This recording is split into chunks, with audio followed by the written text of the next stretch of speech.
What's up, Dice Crew? Keeping it a Benji, and I'm getting back with y'all. Now we got Boosie explaining what he meant when he dropped like the lyrics pertaining to Suge Knight or him interacting with Suge or effing with Suge on the song Bullshit.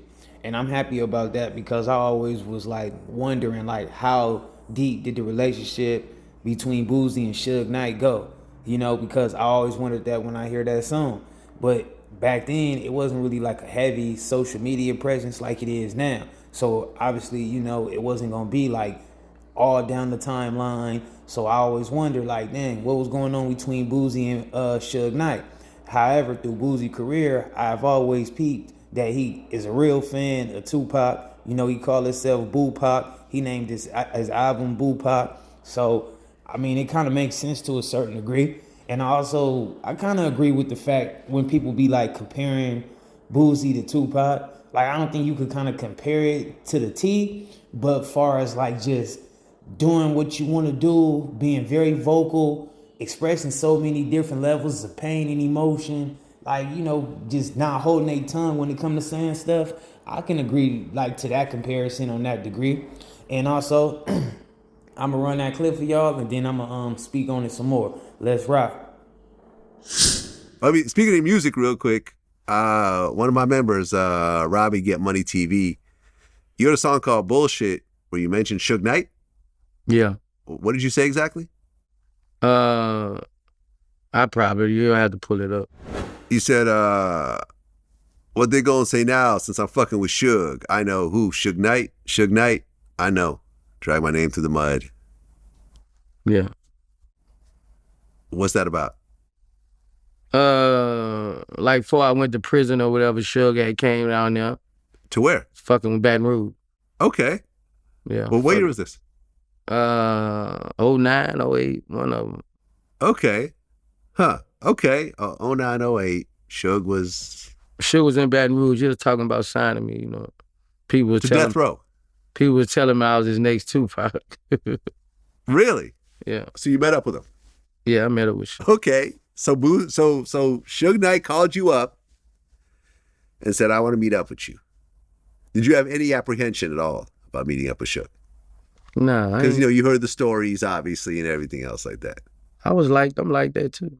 I mean, I was like, Suge ain't tipped me. I mean, Suge ain't tipped me. When you like that, you don't worry about that. Okay. So you had no apprehension? Especially not in my city. Okay.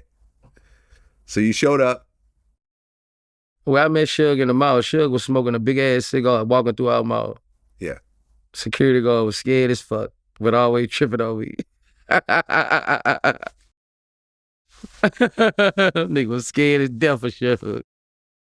But we just chopped it up for a little minute. But what was he telling you? I don't want to talk about what all we were talking about. We were just chopping it up. Fair enough.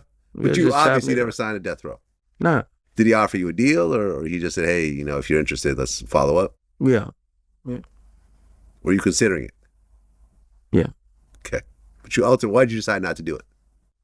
I don't know. Just wasn't the right time. At that time, I wasn't even really talking to Trill like that. I was trying to focus on my own label. That's when I started putting out my own mixtapes. Okay. And I had broke away from. I ain't want to have no boss no more. You know, I was at a point where I wanted to be the boss. I wanted to call my own shots. Well, and to be fair, death row was pretty much a wrap at that point. You know what I'm saying? Like, they didn't really have any artists that were, you know, Dre, you know, Tupac had obviously died a bunch of years ago. Dre, Snoop, Corrupt, Daz, they were all gone. I think Crooked I was on there, but they never really properly put him out. He didn't really blow up until later. So Death Row really was kind of a shell of a label. So you signing there probably wouldn't have benefited you that much anyways. It would have benefited me. Just think, this nigga here, man, I was on fire in 2008, 2000.